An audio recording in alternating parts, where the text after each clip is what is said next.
Good morning and welcome, everyone. This is the Cybersecurity Blueprint, Building a Resilient Business, hosted by 800 Tech.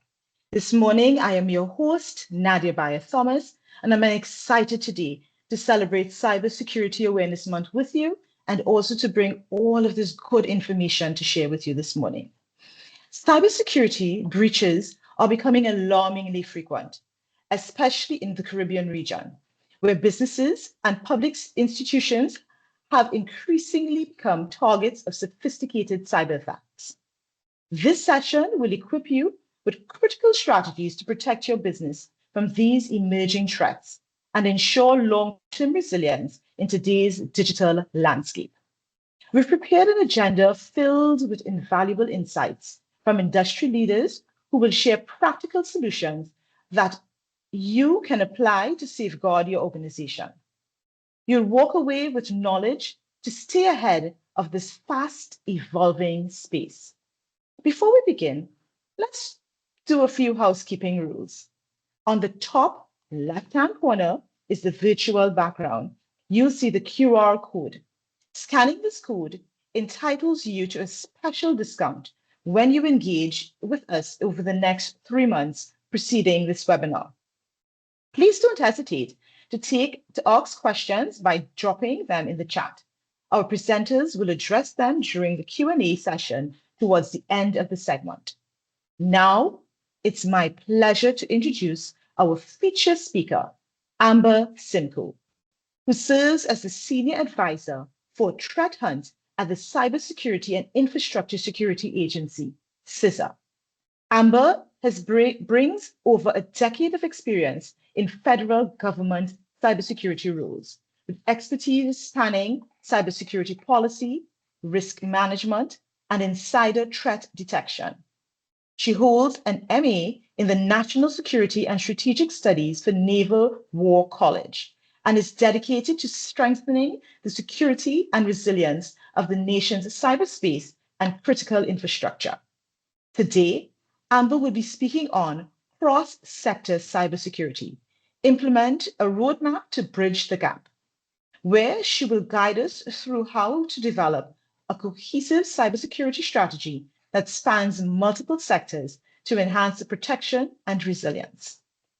Please join me in welcoming Amber Simcoe and her leaders in today's discussion. Amber, all yours.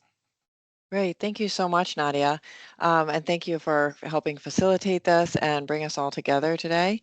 I am going to, it being Cybersecurity Awareness Month in the U.S. federal government within Department of Homeland Security at CISA, we prepare a lot of materials and think of this as a very opportune time to get out some key messages to the world at large, to the individual critical infrastructure sectors within the U.S., and to everyone from schools, K through 12 schools, and just in the general public about some key cybersecurity messages. You'll find on CISA's website a wealth of information, both general and specific, depending on who it is that you are working with for, and you'll find a number of different resources. So I'm going to walk you through the top line messages that are coming out for Cybersecurity Awareness Month, and these 4 key practices that will work across the board, both in people's professional life and personal life. And I'll run you through those. Those are time-tested ways of making sure that we stay secure, and we're part of the reason that we select these top 4 practices is based on our experience in working with other agencies, working amongst other organizations, and seeing these kinds of things be commonly exploited when they're not employed. So think of these as your top 4. You're going to find tons of information in various levels of depth on CISA's website. So I'm just going to walk you through the top 4 practices, and then I'd like to use a little bit of time to also dive into a bit more, having a little bit closer to what the topic of the day is about resiliency. CISA also has a resiliency month, critical infrastructure resiliency month in November. So directly following Cybersecurity Awareness Month in October, we then push out a lot of information about resiliency, which is also available. And I have put it in the chat. I understand Nadia has sent some things out, so we'll dive into that as well. I also wanted to highlight that I am here representing DHS and CISA, and specifically the cybersecurity division within CISA. But I have a ton of other colleagues behind me that are here and preparing valuable materials that CISA is putting out to the public and that should be available to you. And during Cybersecurity Awareness Month, there are some recordings and additional events coming up that I also asked Nadia to share with you all, and I understand that those came through yesterday as well. So while I'm here to give you the big overview, there's tons more to dive into. I also really appreciate questions as we move through. The more I know what it is that you're interested in, to the extent that I can share any information with you all and adapt any of this messaging to understand your particular challenges, I'm happy to do that. So please just let us know and drop some things in chat as I move through the 4 practices that I mentioned at the start. So if you could pull those slides up, if they're already up, that'd be great. Great. Okay. All right. So the top line message is how to stay safe online. I think everybody who is here is intending to do that. So we'll just go on to the next slide.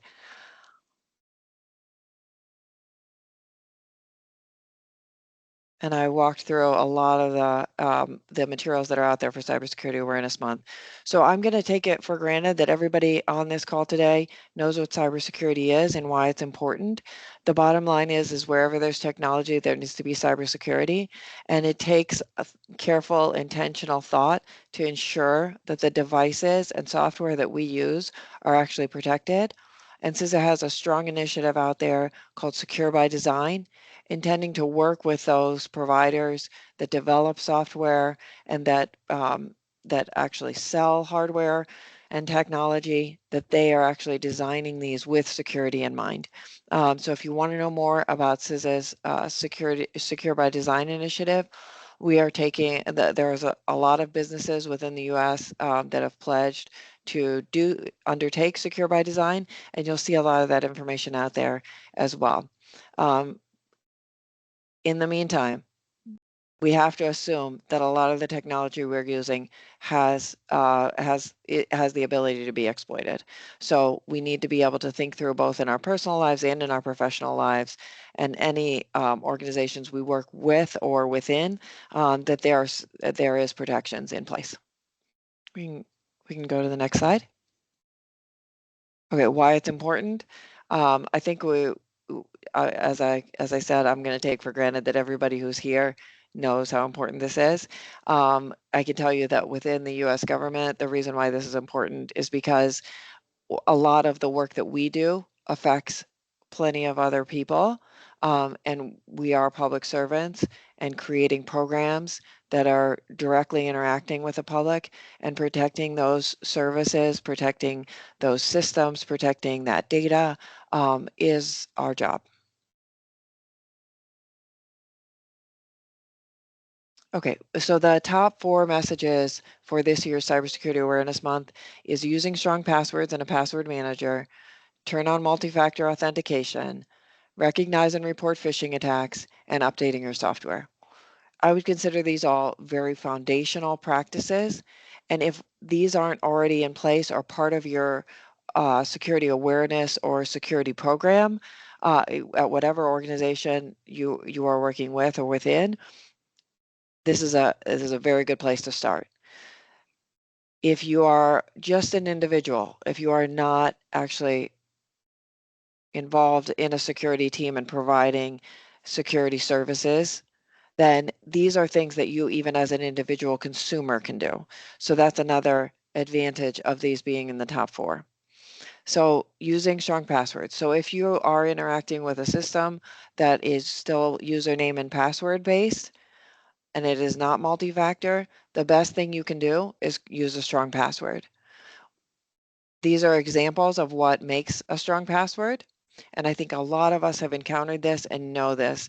So if you're not already doing this, or an organization you're working with or for is not already doing this, this is a no-brainer. This is definitely something that we should all have in place. So let's just go ahead and move on to the next. Using a password manager, many businesses, especially those working with other organizations' data and information, are using password managers, especially for those admin accounts that are within an organization. You should be using a password manager. If you're still on username and password system, and you haven't fully switched over to anything beyond that, at a minimum, this is something that you can do to make your password more secure and to protect the whole host of passwords that you have. One of the key problems I think many people run into is reusing passwords. Then when that password gets compromised, they have access to a lot of other accounts. Or if your email gets compromised and they have the password resent to your email account, guess what? That's available now too to the attacker. So if using a password manager, on the other hand, is going to protect you from that kind of thing. So we'll go ahead and move on to the next one. If you guys have password managers that you guys are using, you're welcome to drop them in chat. I always like hearing about that kind of thing. There's a lot of good ones out there. Turning on multi-factor authentication is the step up from username and password-based access. Everyone should be using multi-factor authentication. And I think for those of you that are tracking anything that CISA has put out in the last year, this is one of our key messages from our director, is enable multi-factor authentication. It really widely surpasses the ability of attackers to exploit the single factor, which is just the username and password. It also is resistant to brute force password spray attacks on a system where you might not even be aware. If the attacker has to multi-factor in, as in they have to have access to multiple devices of yours, then they'll really be blocked from actually getting access to your data and information. So I think most of us who are on the call probably know what multi-factor authentication, that's when you're logging in and it sends a code to your phone and it's not the phone that you're using to log in. Or it's an authenticator app, which is basically using cross-checking with another account that you might have. Biometrics is another one. I think on an iPhone, you're going to run into this in several areas, and your phone will actually offer you to do this. So that's in your personal life. Enabling that in your work life, hopefully your security team, or if you are the security team, you're ensuring that any systems that are set up and managed within your authorization boundaries are using multi-factor. Okay, let's go ahead and go to the next one. I think you all know this. The key here that I want to emphasize, because you guys are a slightly more sophisticated audience, is you all know where the greatest risk is in your personal lives, and likely if you're working with other organizations, they know where their greatest data assets, data holdings are. It's similar and parallel to what we have in our personal life, but if you're an organization or business, you're going to be handling a lot of other people's personal information and data as well. So you think through what has the highest risk and start enabling these things at those places first, get your gain experience with that, and then roll it out over time in all other areas. Recognizing and reporting phishing. I'm sure you've heard a ton from your security team about this. You probably have experienced this in your personal life where you get a phishing email. Most of us are wise enough to have experience with this. We don't click on it. For those that are newer to detecting these kind of attacks, know not to click on the links, to verify the person sending it. And if you get, one of the biggest things is that it's going to say it's very urgent. You must respond immediately. So having a strong program in place in your work life that is helping emphasize and recognize phishing and report phishing, that's great. Setting up a phishing program so that your security, so that there is a security team reviewing these things and reporting them to appropriate sources, is another level of this. But I think all of us have seen these kinds of things, and I won't read through the bullets here, but these are all gonna be red flags.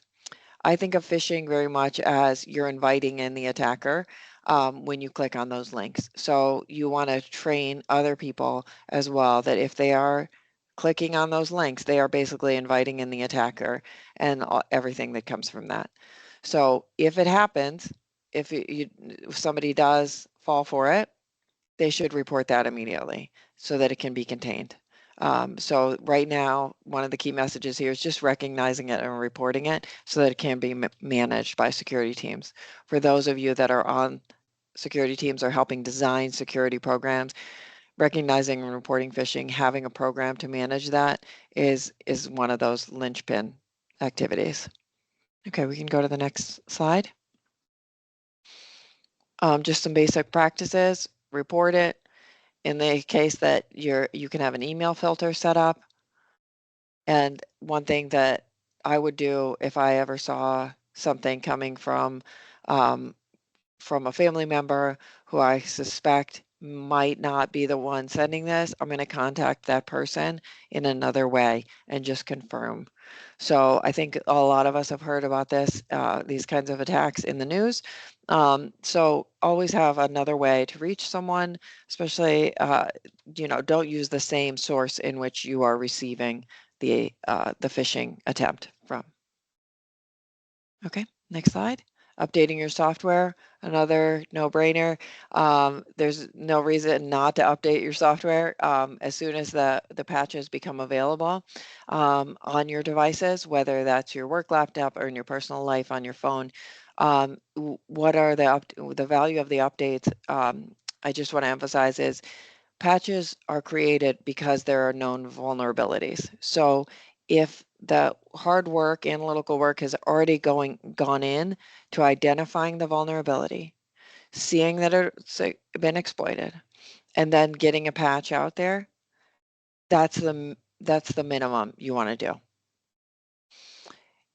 There are definitely vulnerabilities that have not yet been identified by the vendor, and they are fighting against time to try to design that patch, that update, to avoid it being exploited.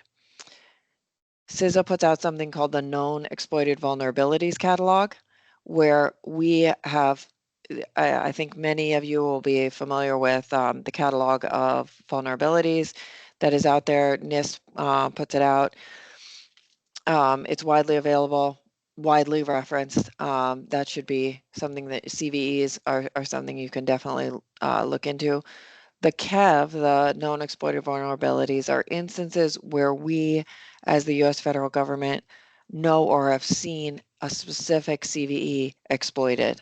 And so those are definitely things that you want to, that whoever is providing your device or software is designing the patch to prevent.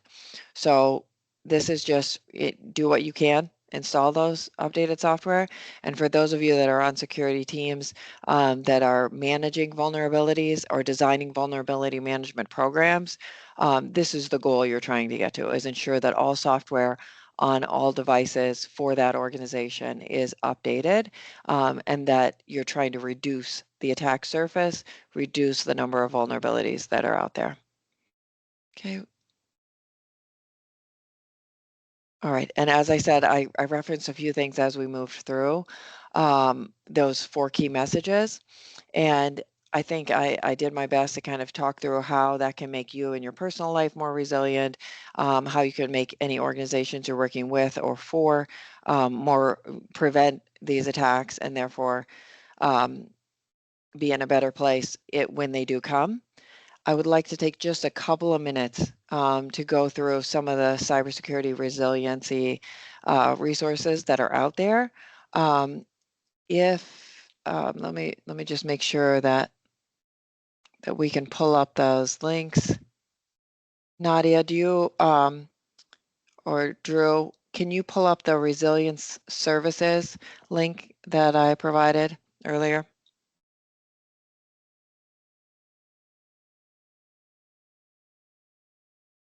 Just give him a brief moment, Amber. No problem.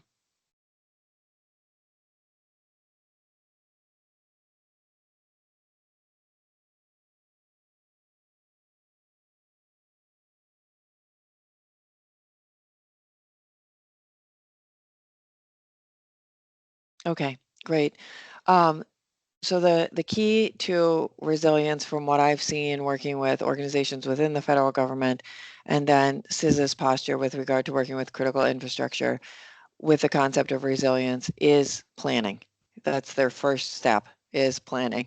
You're basically assuming that in the event of a cyber incident, after you recover from the cyber incident, you want to be able to bounce back as quickly as possible.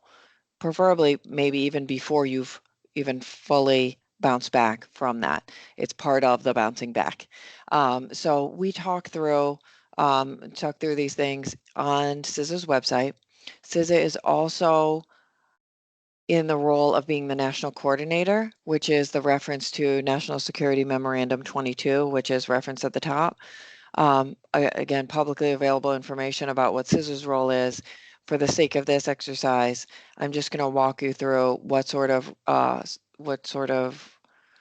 resources that we have publicly available that you all could use or reuse when helping design and build a more resilient and advise on building a more resilient organization after a cyber attack.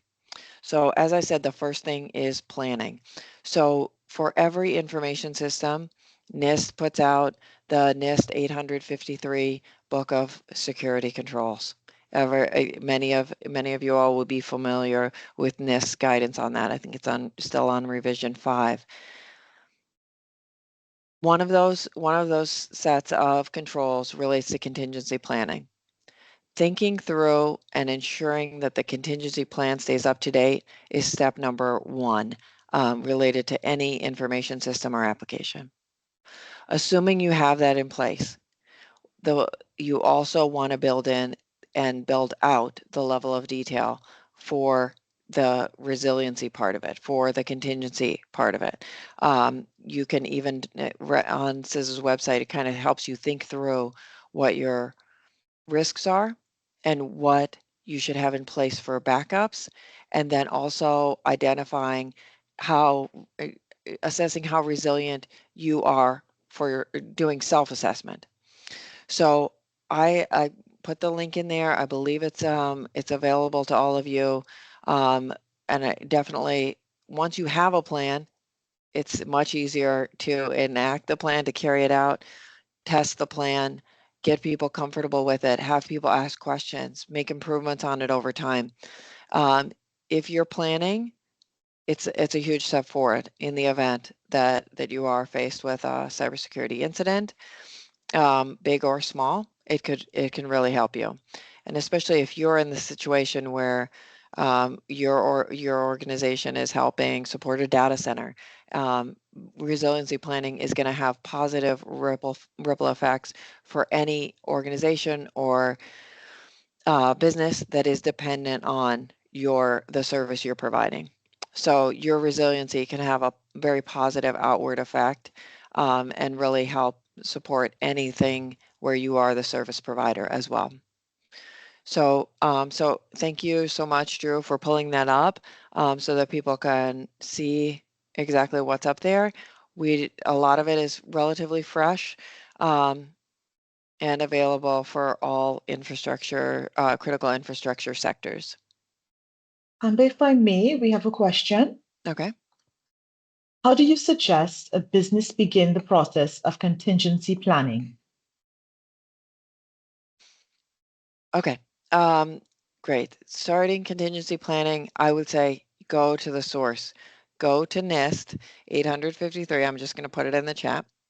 It's going to outline for you all of the aspects of a contingency plan that should be there. It's the CP controls.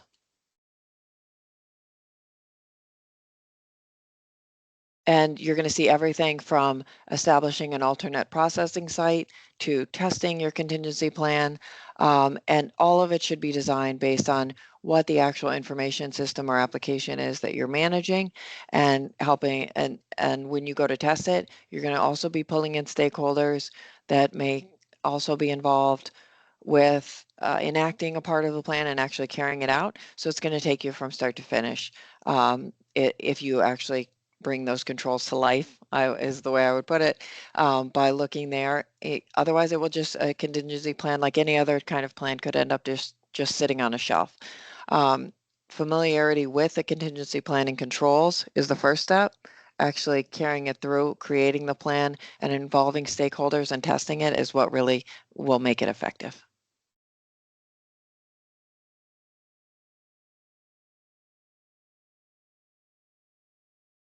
Thank you, Amber. You can go ahead.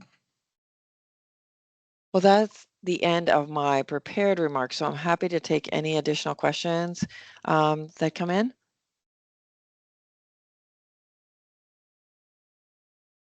I actually have a question that I know a lot of our audience would be very interested in, because we spoke about the multi-pronged approach towards cyber security.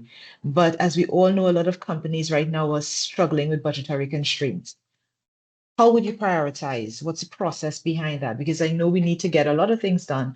How would they say, okay, what comes first, second, third, based on the budget that I now have in hand? What would you recommend? Okay. Well, the first thing is that you can do is, I don't really want to buy into the false choice of we either have technology or we have cybersecurity. My general sense is if we as a business can afford technology, we can afford to keep it secure, and it should be protected. So we have to assume that until the vendors actually start providing secure software across the board, that we are going to have to do some level of cybersecurity around any technology that we buy. We cannot assume that it's built in.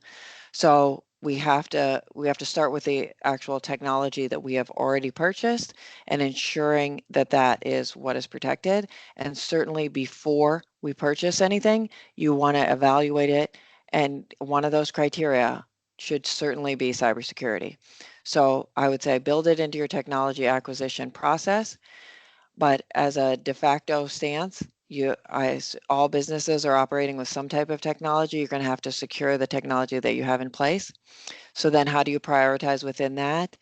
You go, as I mentioned a little bit earlier, or just quickly referenced, you're going to go towards the areas where you have the highest value assets and therefore the biggest risk if it's compromised. So you as a security professional within a business, that's part of your job, is to identify those higher risk areas and prioritize resources and protections around those, and then go out from there. For example, if you have a database or an app that contains a lot of personally identifiable information, and you say this is the most valuable to me, and it also has that app actually interacts with other apps or parts of the network within your organization, you're going to next want to secure anything that it's connecting to as well. So it's not, that will lead you, once you've identified your highest risk areas, that's going to lead you to how you're going to prioritize. There's definitely some case to be made for going for the low-hanging fruit. I would consider low-hanging fruit not in terms of systems, but in terms of having basic functioning programs around security awareness and training, vulnerability management, before you start getting into the super fun stuff like endpoint detection and response, monitoring, all of those other things, which are fantastic to have, but get your basics in place first.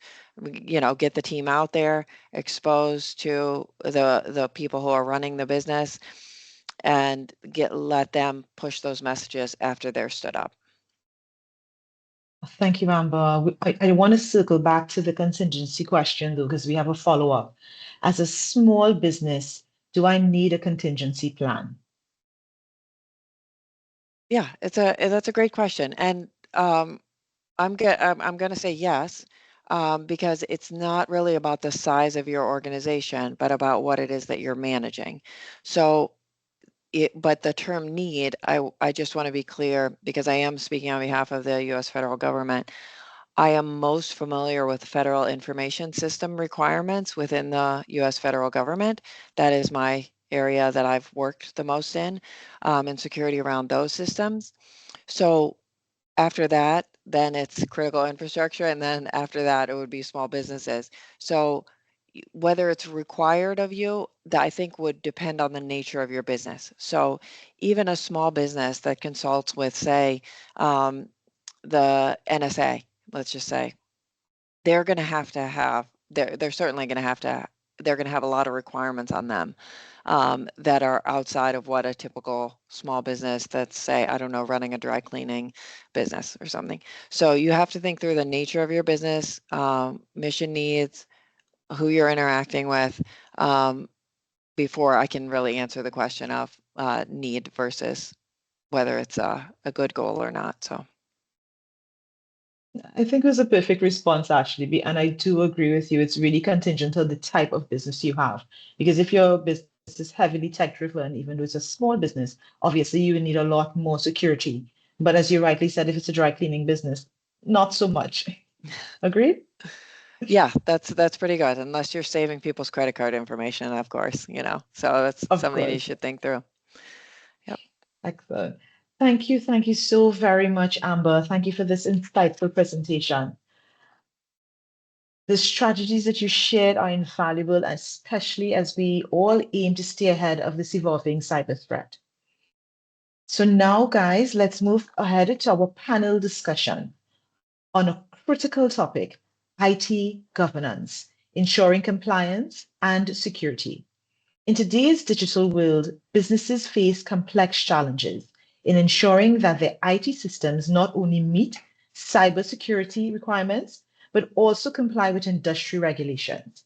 Our esteemed panelists will provide insights on how organizations can implement effective governance frameworks in a balance of compliance and security. Moderating this panel is Jason Abraham, Junior Cybersecurity Analyst at 800 Tech. Jason brings a wealth of experience from the ICT sector, having worked across retail, government, and ISP help desk environments. He has excelled in such roles as ICT technician, project coordinator, and digital ambassador. His expertise lies in driving digital transformation and applying his cyber security knowledge to safeguard digital assets and counter cyber threats. Jason will be guiding us through this important conversation and engaging with our panelists on key issues surrounding IT governance. Welcome, Jason. Ricardo Fraser. Ricardo serves as the Vice President of the ISC2, International Information Systems Security Certification Consortium, for both the Caribbean and Latin American chapter. He has extensive expertise in technology and enterprise risk management and ICT education leadership. Specializing in mentorship, Ricardo has also contributed to business consultancy and workshop facilitation. He's a qualified auditor and certified reliability engineer with additional expertise in actuarial science and the application of machine learning in insurance. A strong advocate for ICT governance and risk management, Ricardo supports professional development across the Caribbean and Latin America and has made significant contributions to the general insurance sector with a keen focus on sustainability. Welcome, Ricardo. David Mack. With over 20 years of experience in ICT, information and communication technology, David specializes in ICT support, network security, and addressing systems vulnerability. As a junior cybersecurity analyst at 800 Tech, his primary focus is on threat mitigation, security enhancement, and data protection. David holds an industry certification in cybersecurity, further demonstrating his commitment and securing digital infrastructure. Junior Gilpin. Junior is an experienced ICT auditor in the Ministry of National Security, Jamaica, Passport, Immigration, and Citizenship Agency. He specializes in cybersecurity with strong focus on security program implementation, data systems, network protection, and regulatory compliance. Junior is also skilled in vulnerability management, incident response, and safeguarding digital assets. As both an information security professional and an agile coach, he excels in guiding cross-functional teams and driving continuous improvement, ensuring comprehensive audits of information systems. We dive into the discussion, a gentle reminder of the QR code to the top left corner of your screen. This code entitles you to special discounts on cybersecurity services for the first 3 months following this webinar. Please remember, if you have any questions, feel free to place them in the chat, and our panelists will address them at the end of their session. Now let's dive in. Jason? Hi, good morning, everyone. Thank you, Nadia, for that wonderful introduction. And thank you, Amber, for your presentation before. Now, I don't know if this stood out to you, but when I heard the accolades and the experience and the qualifications that Amber has, I was really impressed. And it makes me think of how far ICT has come within the past couple of decades. I've been with 800 Tech basically 15 years now. I started in October 2009. And when we first started, ICT was much simpler times, as they say. Basically, we would focus on end users, customers, desktops, laptops, small networks. There wasn't as much of a focus on cybersecurity. But now, as we notice, the digital landscape is constantly evolving, and it's evolving at an unprecedented pace. Every day, we have new technologies coming into our businesses, and we realize that we are increasingly reliant on the technology for the business operations. And because of that, unfortunately, we now face additional threats to our business. Threats like data breaches, cyber attacks, and exploitation of any little vulnerabilities that we may have within our networks. And I say network, but it's not just as simple as what we may think a network might be. For most of us, when we think network, we think, okay, we have an office. Within this office, we have all our devices, we have our servers, we have our data. But it's no longer like that. Now, in 2024, we have businesses with multiple offices, not only in the same country, but internationally, in the same region, in the US, in the UK, etc. We share data between them. We have data stored in various cloud environments, and we need to protect all of these assets, not only our local assets, but foreign and cloud-based assets as well. And this provides challenges for us and increasing pressure to comply with regulatory standards and laws that may come about in order to safeguard this sensitive information. Now, we know in the US, there are regulatory standards and laws that exist. CISA deals with those quite a lot. We know the UK has them as well. And regionally in the Caribbean, we are now starting to see the importance of these things. Jamaica actually not too long enacted their data protection laws, and Trinidad is on its way to getting there, to having ours enacted as well. And we need to be prepared for when these things come online, that we are ready and we are able to embrace them and embrace the compliance that comes along with them. So we have cybersecurity, as Amber would have spoken about. There's various ways in which we can actually implement cybersecurity for our organizations. But then we also have the compliance side of it. And compliance comes from these standards, these laws, these frameworks that educate us and enhance how we actually do things.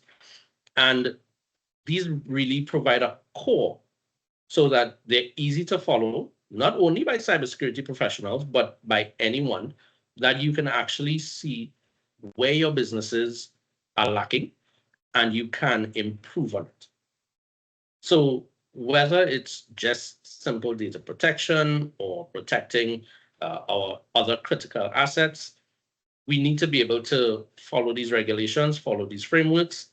And today we're going to have Junior Gilpin and David Mack talking to you a bit on these and talking about how data protection and compliance go together.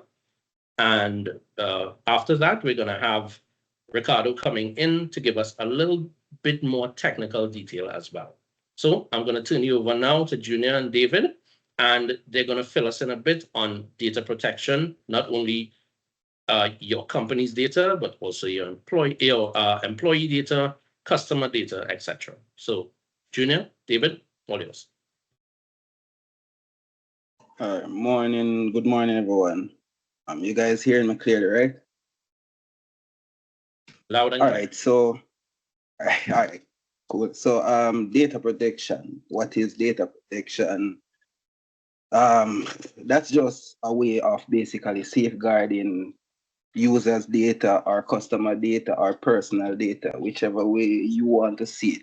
Because even if a person is not a customer with your organization, once you have their data, because internal staff and other persons that represent the organization, their data is also critical.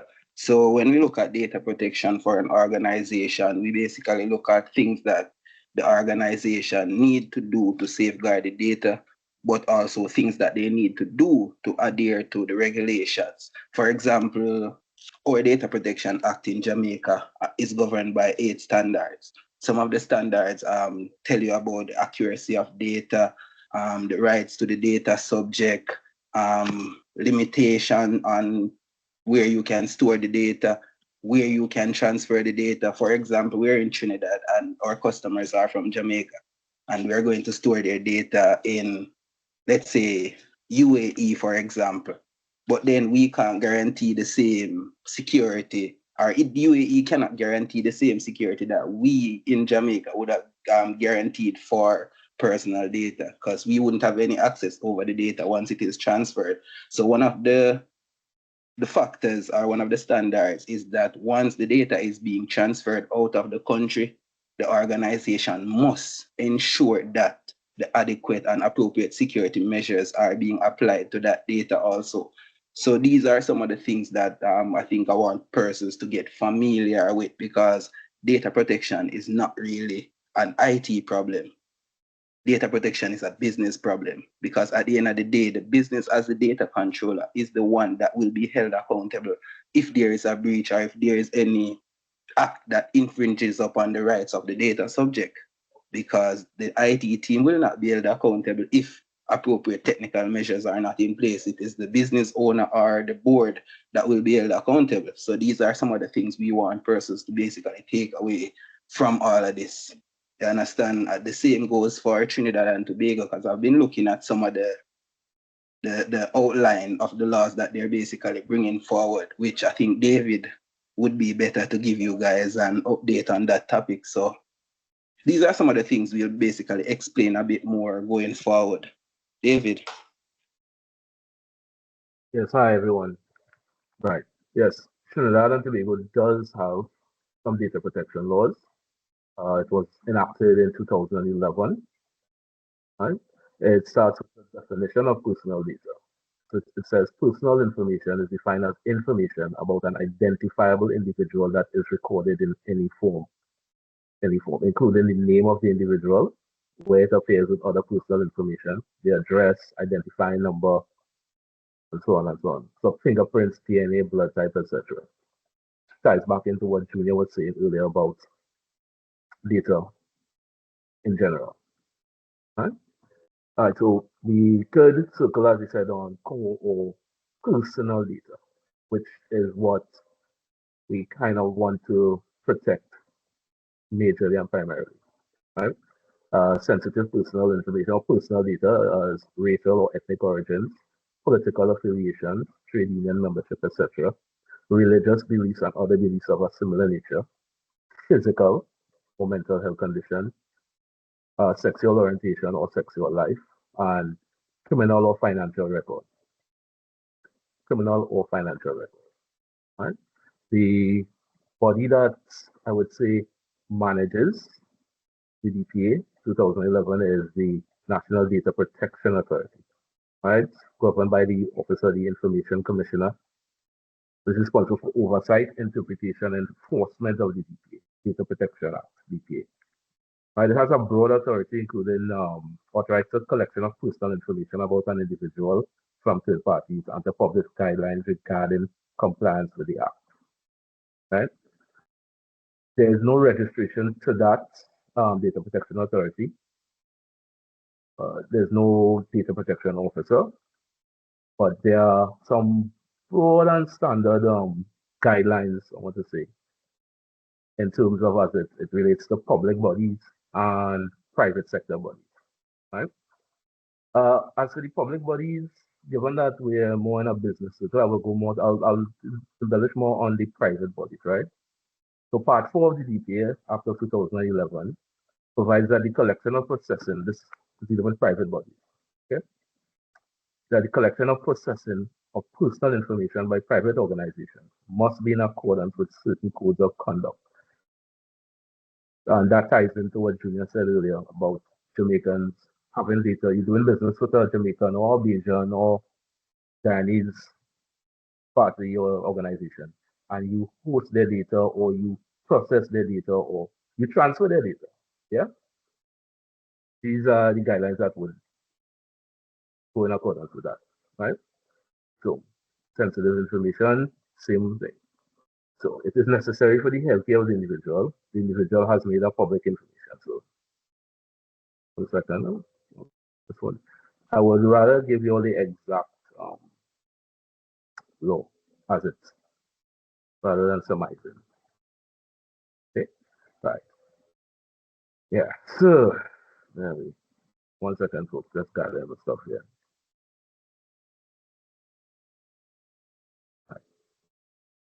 Right. These are an organization shall be responsible for the personal information under its control. You know, with the transfer that Junior spoke about. The purpose of which the personal information is collected shall be identified by the organization before or at the time of the collection. And this is important here. Knowledge and consent of the individuals are required for the collection, use, or disclosure of personal information. Collection of personal information shall be legally undertaken and be limited to what is necessary in accordance with the purpose identified by the organization. Personal information shall only be retained for as long as it is necessary for the purpose collected and shall not be disclosed for purposes other than the purpose of collection without the prior consent of the individual. Personal information shall be 1. Accurate, complete, and current, and is necessary for the purpose of collection. Personal information is to be protected by such appropriate safeguards according to the sensitivity of the information.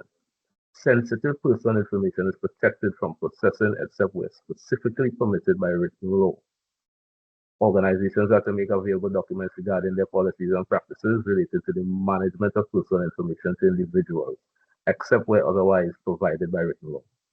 Organizations shall, at the request of the individual, disclose all documents relating to their existence, use, and disclosure of personal information, such that the individual can challenge the accuracy and completeness of the information, except where otherwise provided by written law. Final 2 points. The individual has the ability to challenge the organization's compliance with the above principles and receive timely and appropriate engagement from the organization. Yeah. And finally, personal information which is requested to be disclosed outside of Trinidad and Tobago shall be regulated and comparable safeguards to those under this Act shall exist in the jurisdiction receiving the personal information. Again, that's what Junior said. Yeah. Junior? So quick question, Jason, because I wanted to ask, I'm not sure if you or Nadia can basically post a question in the audience, because we want to find out how many persons were actually aware that there is an actual data protection law in Trinidad and Tobago, because I know a lot of business have been operating under the pretense that there is no law governing data protection in the area. And based on how data is managed, I can tell that a lot of persons aren't familiar with this process. But What we want to look at, David, is basically the cybersecurity blueprint. So we look at data protection, right? And what are the responsibilities of the organization as it relates to data protection. Now, in building that cybersecurity blueprint, we have to ensure that compliance is a part of that blueprint, because it makes no sense. You have a strong security program, but then at the end of the day, almost every month you're being fined by a regulator for breaches of either the Data Protection Act or some other regulation. Because I know a lot of organizations have a strong security posture, but it's very poor as it relates to compliance, because we have a lot of regulations that we need to adhere to, like PCI DSS, for example, payment card industry. We have HIPAA for health industry, right? We have ISO 27000 for information systems management. There's a lot of frameworks and regulations and policies and guidelines out there that business needs to adhere to, but I know that there is a lot of persons that aren't familiar with it. So that's why we as professionals are really trying to make the GRC function of cybersecurity a more attractive function to persons, because governance, risk, and compliance is not really an IT function, as I said earlier. Governance is usually at the business or senior management level. Same thing for risk, same thing for compliance. So one of the challenges we have is that I'm coming from an IT background, and I usually tell myself that, watch this, I have one of the most secure infrastructure. But because my infrastructure is secure, that doesn't mean that I'm compliant. And while I am being secure, some of the measures that I had put in place was infringing upon the rights of the data subject, because these security measures were too intrusive. And this is a challenge we have as consultants with IT personnel, because the business does not really put it out there like it's a business problem. They make it seem as if it's an IT problem. And then when we go in to do our audits or whatever, we keep getting a lot of pushback from IT, because it seems that our audit is not adding any value to the organization. And that's a major challenge for us in this sector, because we want to know that whatever program you have, it works, and it works according to how it is designed to work. That's all we're doing. But then we still find challenges. So I want to just implore everybody to, have an understanding of what it is that we do in GRC, and how can what we do basically help your business. Yes, David, indeed, Junior. back over to you. Yeah, thank you so much for that, both Junior and David. And you all spoke about some important things there, and something really that you just spoke about there is the balance. And there is the balance in protecting your data. There is the balance in infringing on the rights of people, especially customers who have their data with you for one reason or the other. And this is why we need to follow these frameworks and try to stick to them and use them as guides for us to really build out our cybersecurity postures and to be able to remain compliant. And again, these frameworks, even though we have regulations in Trinidad or in Jamaica or in the US, these frameworks tend to be an international thing. They tend to govern all countries across the board because they have similar things in common. No matter where you are, your business is going to need certain things in order to protect it, to protect your information, to protect your employees' information, to protect your customers' information. And you also said something that's very important there, where it seems to be where the common mindset is that, this is an IT problem rather than a business problem. And it is in webinars like this where we try to bring to the fore the fact that management needs to be very involved in these things, because at the end of the day, it's going to fall on them if something happens. If we lose information, if the business cannot function and the correct things were not in place, then it goes back to, okay, whose fault is it that it wasn't in place? And the good thing is that I see we have a lot of people here today. I know some are IT persons, some would be management. And it just means that we're all interested in cybersecurity. We're all interested in protecting our businesses. Now, with that in mind, we do have other issues that come into play, because we can have the best compliance stuff in place, we can have the best protection in place, we can have the best cybersecurity devices, firewalls, and this and that and the other. But our organizations tend to outsource a lot of stuff, and we tend to have a lot of third-party vendors, service providers, even partners for organizations. And they don't always have the same cybersecurity posture that we do. And this introduces additional risks to the organization. So how is it that we ensure that they are also compliant with the standards that we want to be compliant with? Our next speaker is Ricardo Frazier, and he's actually going to touch on third-party risk management and compliance. And this is actually going to go into one of the frameworks as well, the ISO 27000, that he can speak about and give us a bit more information and help us to tread these rocky waters. Ricardo? Oh, thanks, Junior, for that introduction. Sorry, Jason, Junior, and David also, and Amber, picking up from where you left off, talking about data as well. It's really important that an organization extends its data protections to third-party providers, right? Now, a third-party provider is any vendor that provides service to your business or organization.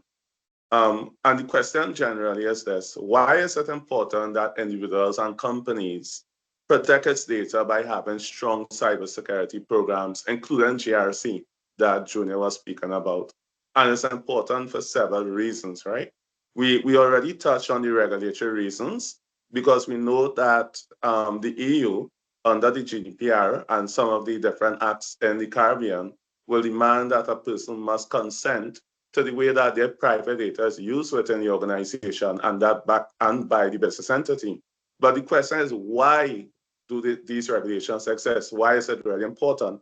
And it's important to protect really the customer's interests. Because what has been happening recently, we have seen where different Caribbean islands would have suffered data breaches. And this data is sold on the dark web, right, for the highest bidder. And what is happening there is that data could be used to perpetrate fraud by threat actors, by adversaries. That data is often sold on the dark web also, so that these fraudsters can impersonate your identity, basically, and even go into your financial systems to basically have the customers lose money and funds.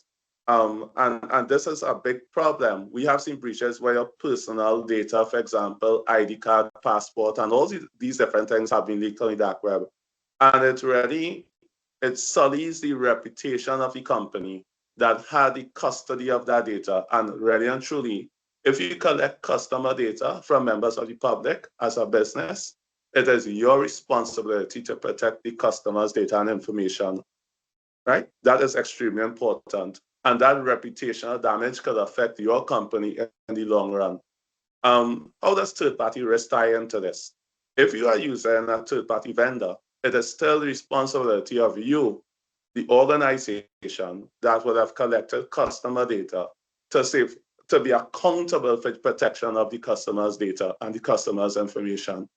If you are using third parties also, you have to ensure that those third parties don't introduce incremental risk to your organization. There's a question posed earlier about who should, adopt compliance-based framework for security and for governance and for risk, and who should be concerned about cybersecurity. I would say that business of all sizes should be concerned about cybersecurity and should be concerned about their third-party risk. And why do we say so? Because cybersecurity, leak of information, and breaches of information and systems can affect business cause a business to suffer financial loss. It can cause disruption of business and operations also. And therefore, companies of all sizes need to be concerned about cybersecurity risk. It doesn't matter if a company is very small, for example. It could be a very simple organization that has taken in credit card data, customer information. If that data is breached, it could potentially affect the operations of the company negatively and lower customer confidence in that organization.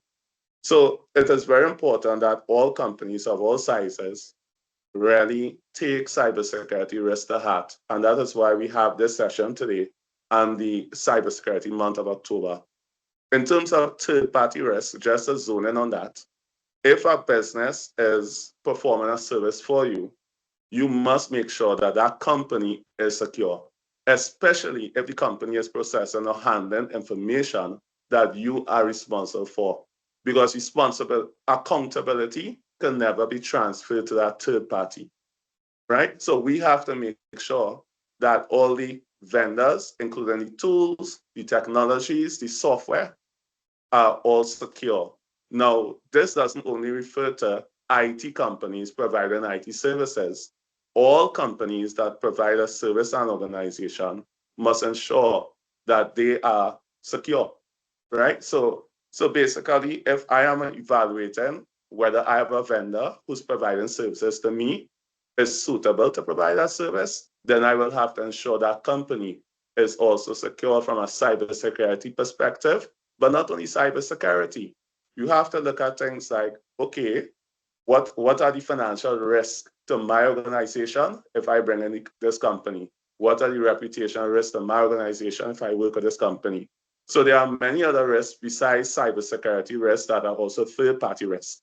And the most important type of the risk, I will say, a risk that can lead to any effect on my business operations that can interrupt my business. Because if you are really dependent on a third-party vendor, and say that vendor is unable to provide a service, what will happen is that you also will not provide a service. We have the example of this that happened some months ago to a public health agency in the UK, right? They relied on a vendor to provide what they call medical diagnostic reports. And this vendor basically had some sort of business interruption, and it affected that public health agency in the UK. So third-party risk is very important. Back to you, Jason. Thanks, Ricardo. And I think that that earlier question about compliance in a small business actually fell right within your presentation there. And you did mention some good things about it, whereby no matter the size of your organization, you really should try to be compliant. You really should try to have some sort of cybersecurity posture. Ultimately, as a business owner, you really have to ask yourself, and this goes for any size of business, if there's some sort of cybersecurity breach, if you don't put the correct things in place, can you operate tomorrow? Can you get up tomorrow and your business continues as usual? How long would it take to actually recover from whatever threat has infiltrated your business? Can you recover from the threat that has infiltrated your business? And as Ricardo also mentioned, it's not only you, it's your customers as well. They can easily lose confidence in you. If it is their personal information is lost or leaked, they're going to be unlikely to come back to you. They're going to go to one of your competitors who they see as more secure. So no matter the size of your business, it really is something that you should look at and just ask yourself those questions. It's really just about your risk appetite and what do you think your business can handle. And going from that question, Ricardo, I'm just going to come back to you because we do have a couple of other questions that persons have posed. And the question to you is, what metrics do you use to ensure effectiveness of your cybersecurity programs?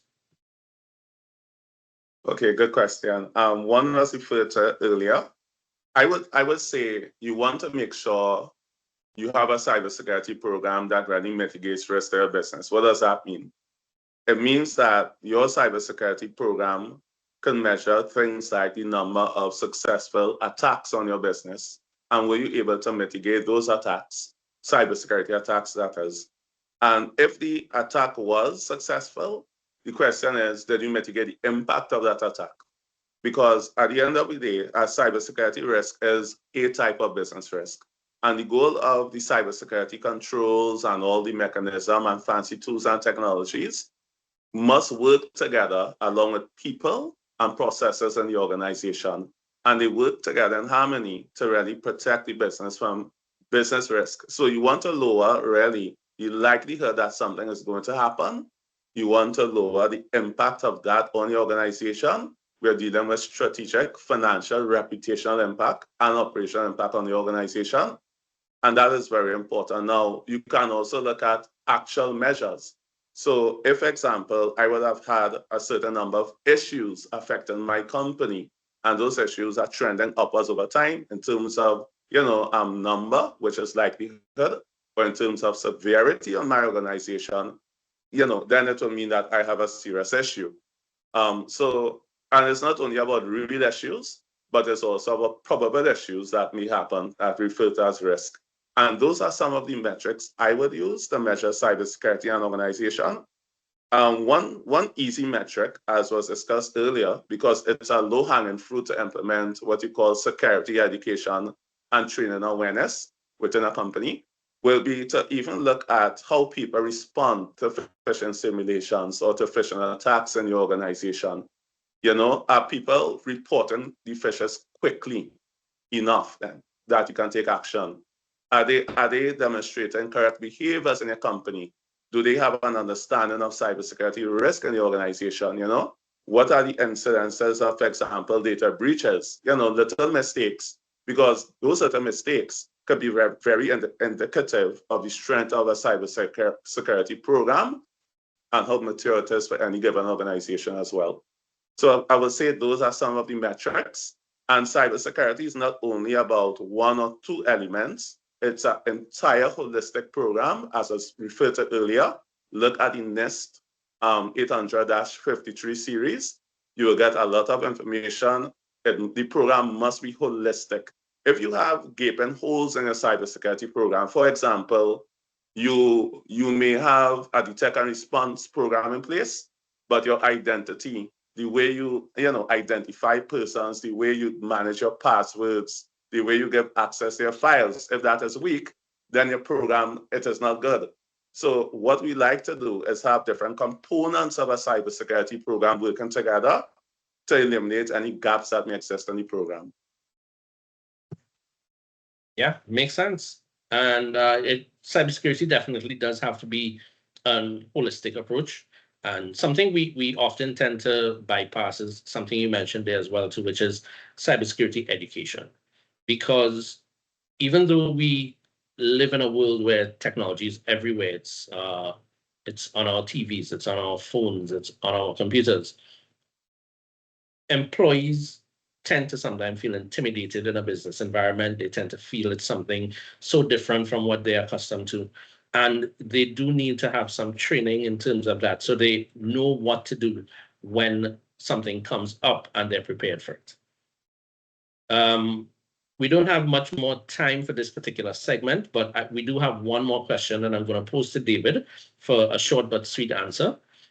David, do you have any recommendations for software or vendors for implementing endpoint protection on Windows or Android or iOS devices?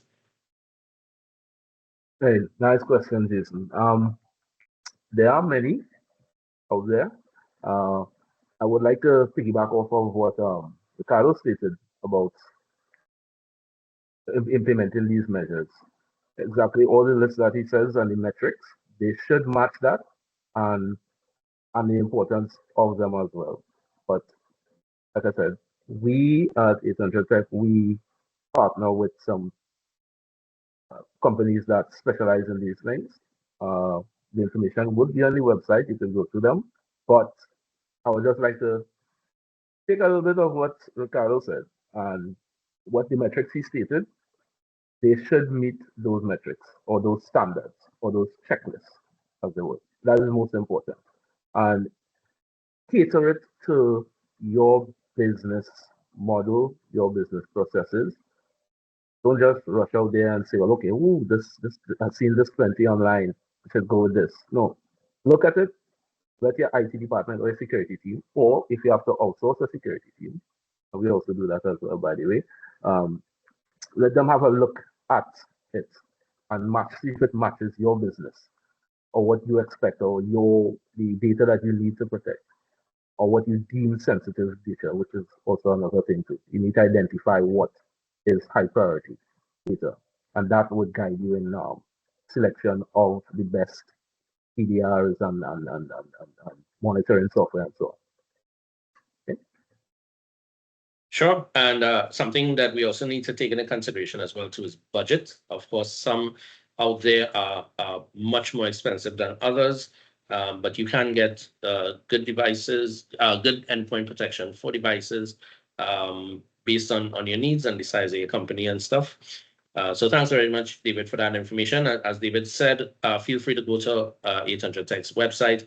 We do have partners that we work with to ensure that our clients are protected, and we are very happy to share that information with you. I think this is the end of this session now, but if you all have any more questions, please feel free to put them in the chat. Feel free to email to 800 Tech, and we'll be happy to respond to you all at a later date. Thanks, guys, for all the information. Just one Sure, other David, thing. go ahead. Find them off the QR Thank code. you, guys. QR code to the top. Sure. Thank you again. And thanks everyone for the information today. It was very pertinent to the topic and very interesting to hear. Nadia, back to you. Thank you, Jason. Thank you so very much for that riveting panel discussion. I just want to let you all know, for those who got an opportunity to vote, Junior posed a question: did you know that Trinidad and Tobago has a data protection law? Interestingly, only 40% of our audience actually knows that there's a data protection law. 60% has absolutely no clue. So I suspect we have some homework to do out there, guys, don't we? But thank you so much, guys. Excellent job. So let's wait no more. Now we have one of our partners, WAZUH. WAZUH, we are bringing on Rodolfo Sanneman. Rodolfo who will be discussing vulnerability detection, threat identification, and compliance. Rodolfo is a sales engineer at WAZUH, holding prestigious certifications as a Red Hat certified engineer and Linux Professional Institute certified. His specialties include Linux system administration, web application auditing, penetration testing, and data center infrastructure with virtualization. In addition to his technical expertise, Rodolfo serves as a Fedora project ambassador and is a university professor. His dedication to sharing knowledge as an innovation management expert makes him a committed educator, inspiring the next generation of IT professionals. Just as a reminder, one more time, feel free to scan the QR code to the left upper side of the screen. It entitles you to a special discount on cybersecurity services for the first 3 months after this webinar. So make sure and engage with us. Please join me in welcoming Rodolfo Sanneman. Welcome, Rodolfo. Thank you, Nadia. And let me go ahead and share my screen. Perhaps I'll try to make it a little more let's say, interactive, and it's not going to be a presentation in its in the how do you call this, like the normal sense. First off, perhaps start off with understanding what our platform is. WAZUH, it's an open source security platform that joins or unifies XDR solutions with CM. We provide also a cloud service that is PCI DSS and SOC 2 compliant. Speaking of compliance that we were talking about earlier on, the idea within our platform and with this talk perhaps is to, let's say, bring down to earth what we were talking about, the security measures, the security compliance that each organization must, well, perhaps point to. For that matter, I'll perhaps just make some comparisons and some comments regarding what the previous panelists were talking about, and that I found very insightful. Compliance, or for any matter, security in general, it's something that we all have to take into account because it provides value to our business. And for that matter, our solution, what it does is, as a CM solution, as an XDR solution, it allows you to have observability, to have visibility into what's going on within your platform.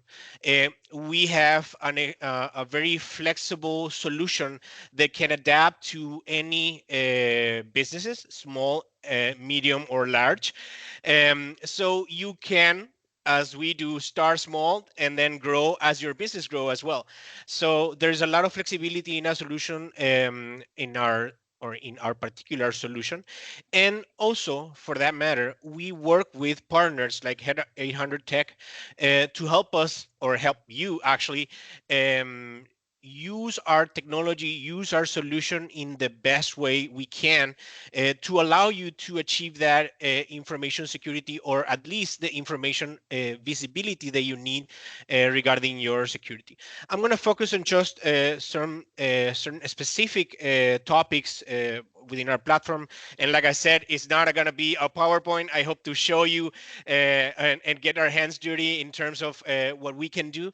And with that, also understand, or help you understand, and you help us understand how we can adapt to your business and, well, help it grow in terms of security and achieving compliance.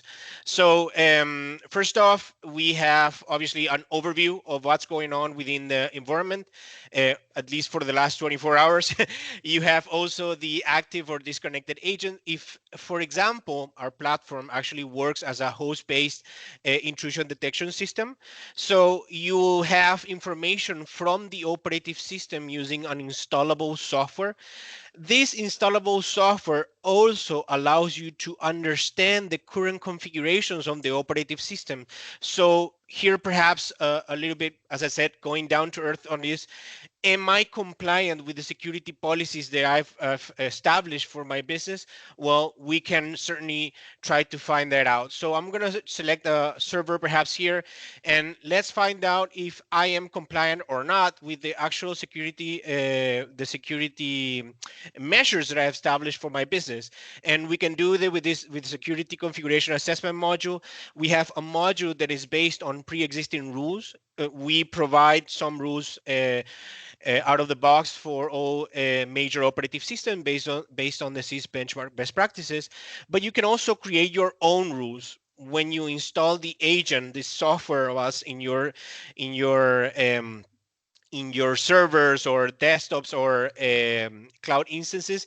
You can immediately understand if you're compliant with your security policies. Like I said, we provide some out of the box, but you can also create your own.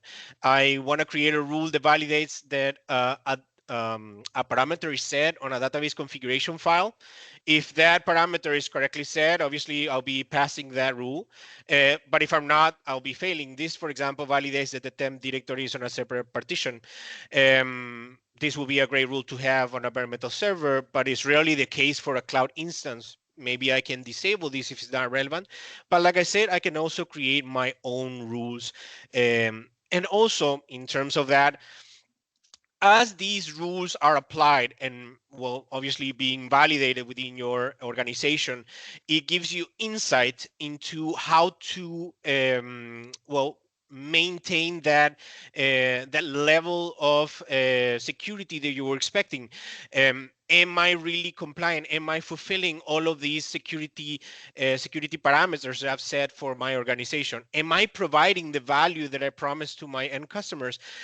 Or is it going to be a business problem like Jason, I think, was mentioning earlier on? So the idea is for us to be aware of the let's say the compliance level that I'm having within my organization. If I'm compliant or not, it's, let's say, one way to approach it. That's me taking account or taking into account the security measures that I should be achieving, but also events that are happening, the real life event, the real time events that are happening within my organization can also be we can also have visibility on that, and this particularly can be achieved not only to a specific server, but also organization wide. And going back to Ricardo's comment, is that what are the metrics? What are the metrics that I can use to have these or to manage these levels of compliance. Well, I can most definitely have metrics available within my organization.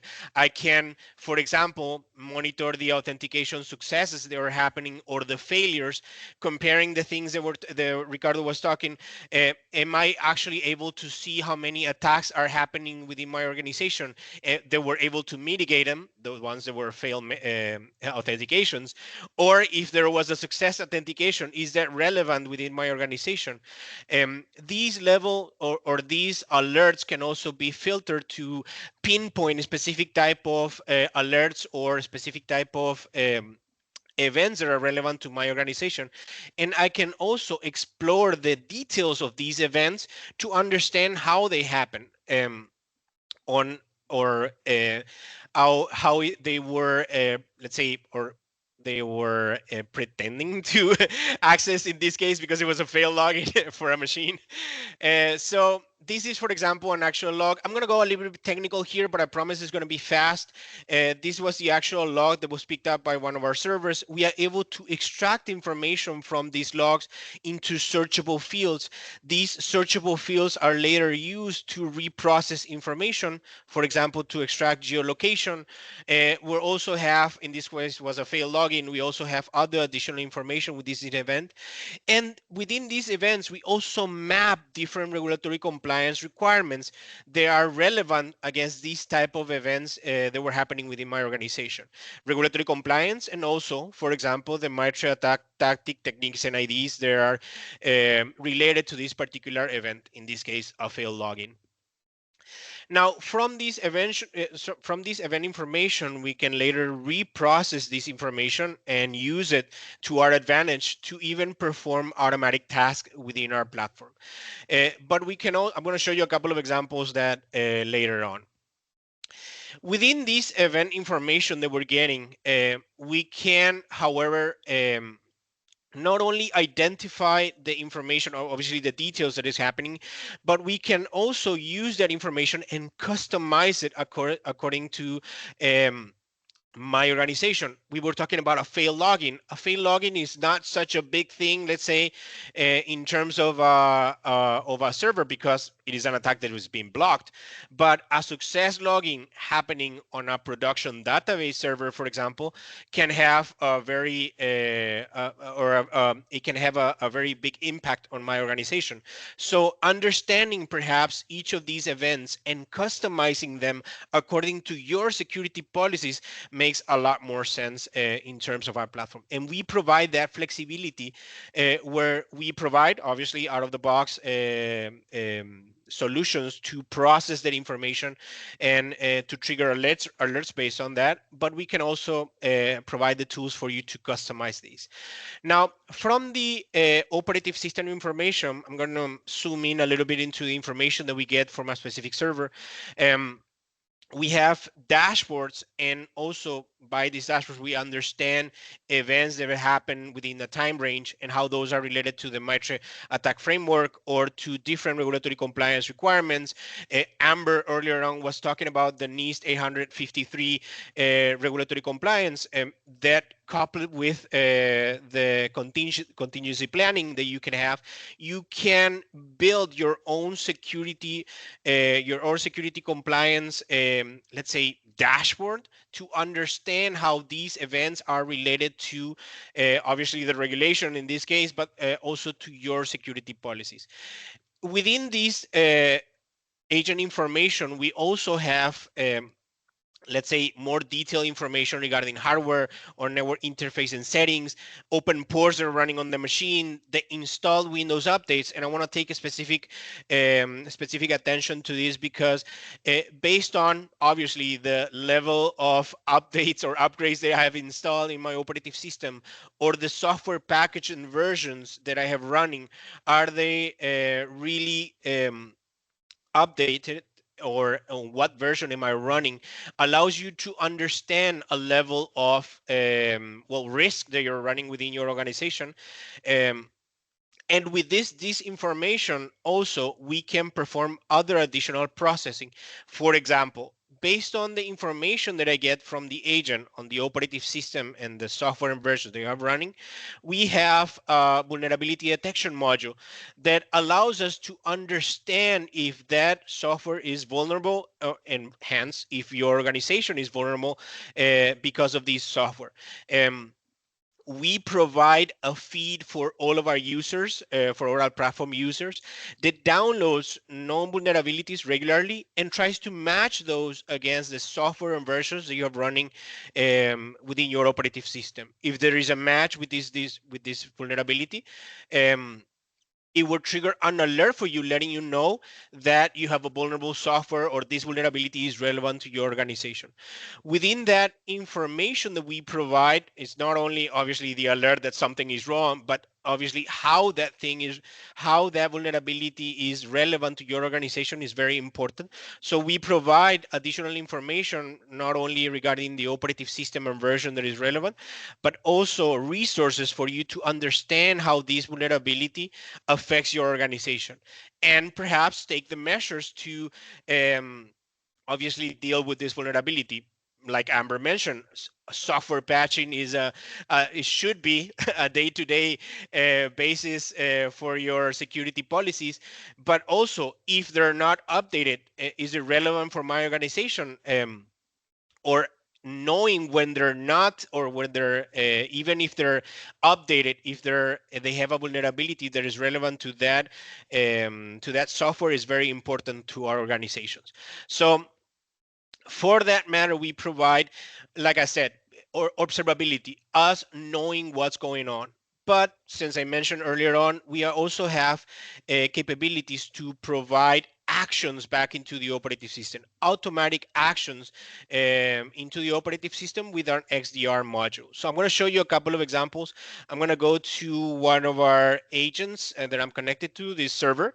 I'm going to perform some tasks that you're not going to be able to see, but we will be able to understand these events that are happening within this server. So I'm going to pinpoint these to the last 15 minutes just to show you a couple of examples of actions in real time that are happening in this server. And I'm going to escalate privileges. And as I do, I'm going to remove a file, a very important file. Sorry, just one second.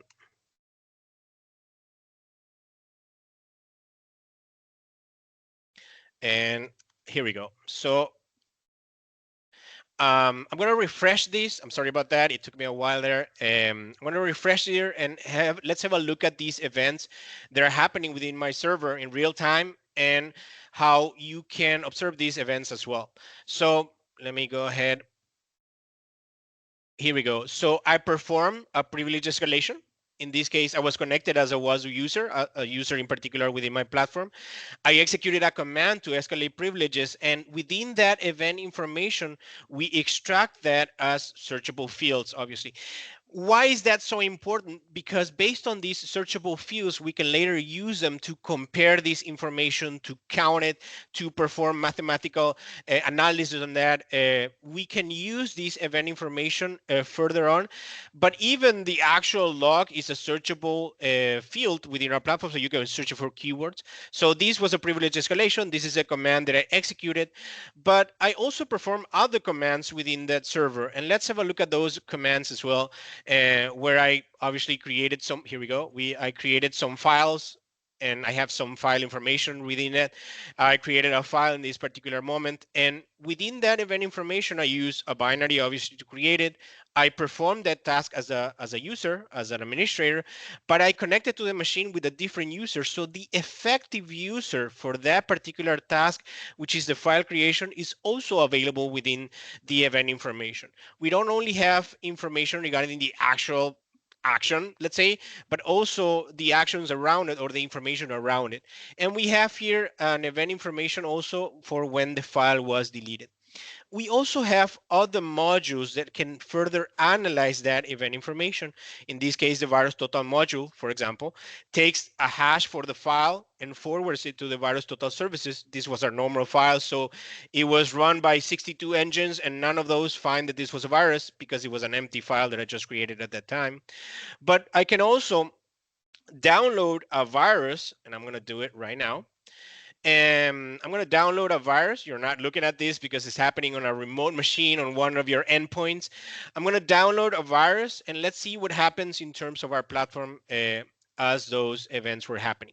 So we have here the event of when the file was added. I downloaded a known virus sample from the European Institute for Antivirus Research. This is the file that I download.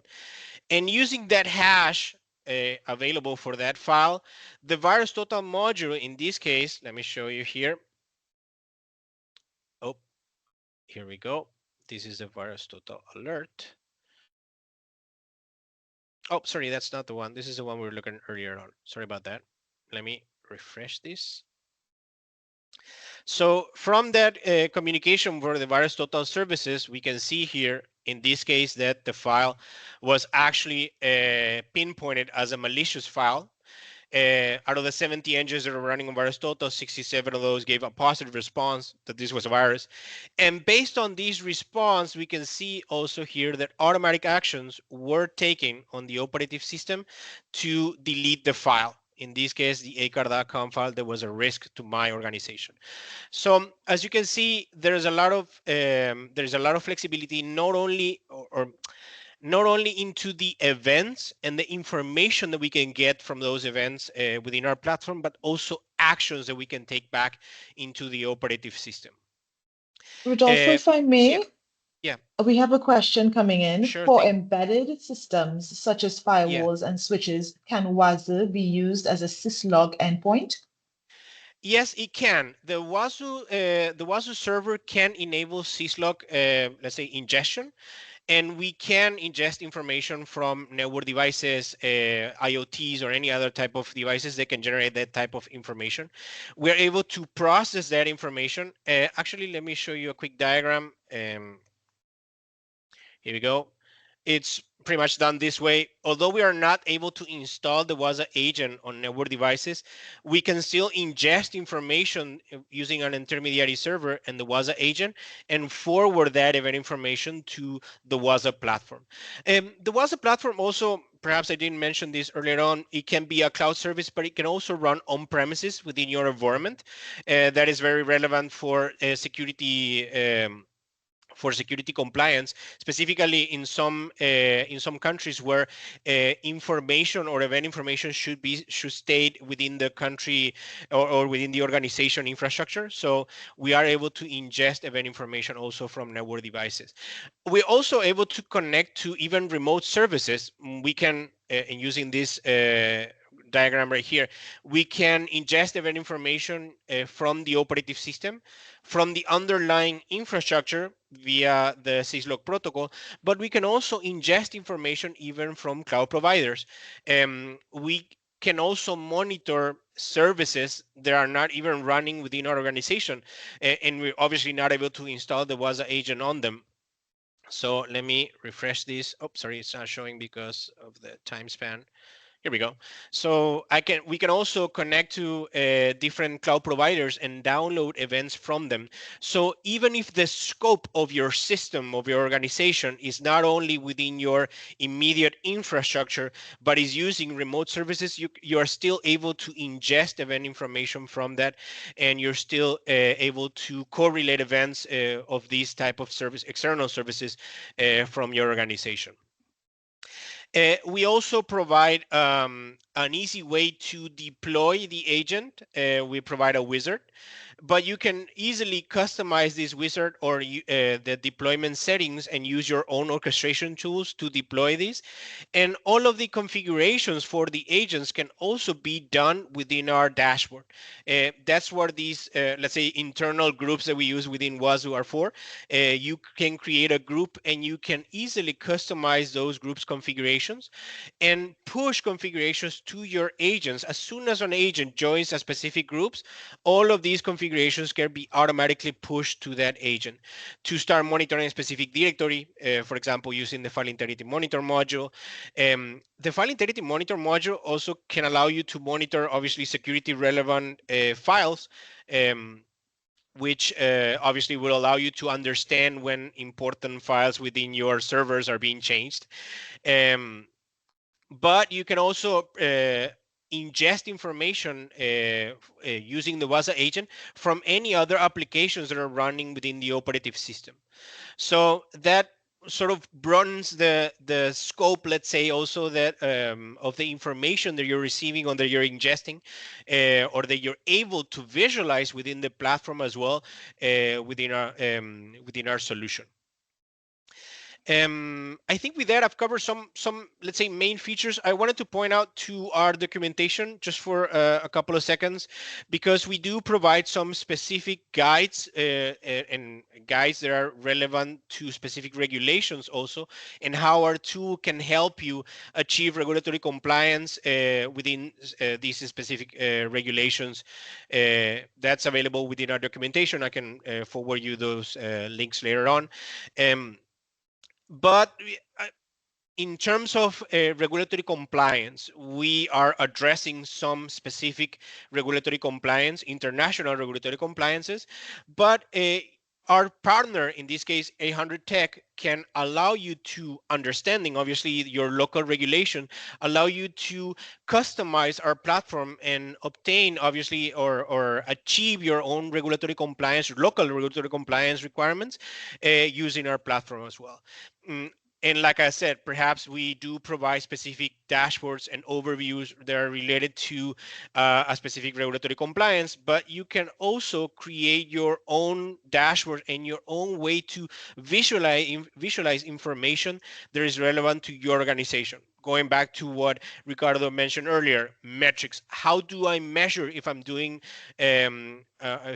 my work correctly, or if my organization is compliant to that I hope to achieve for my end customers?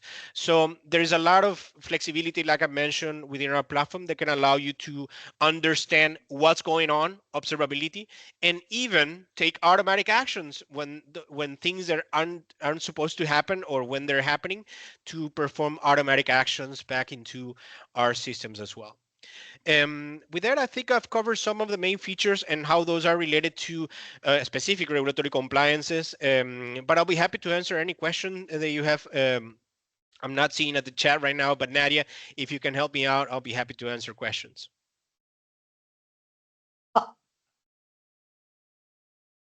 Rodolfo, the question I posed was the only one that popped into the chat, but I want to let everyone know that if it is you want any more information from any one of the speakers today, scan that QR code and we can definitely connect you with that speaker so that you can have that conversation. The QR code will also be used as well to get that discount anytime within the next 3 months after this webinar. So anything that you're interested in, whether it's WAZUH, whether it's to get some more information about ISC2, whether it's just to get more information about compliance, how to become compliant with cybersecurity, definitely scan that QR code to seek more information from us. But I definitely want to thank each and every one of the speakers and presenters that we had today. It was an illuminating webinar session. Amber Simcoe, Ricardo Fraser, David Mack, Junior Gilpin, Robert Rodolfo Sanneman, and of course, Jason Abraham. Thank you, thank you, thank you. Your exceptional contributions have equipped our audience with knowledge and strategies to tackle the cybersecurity challenges out there. To our audience, we appreciate your active participation and engagement throughout the session. Your questions and insights are what makes the discussion valuable. We encourage you to reflect on what you've learned today and to consider how these strategies can be implemented within your organization.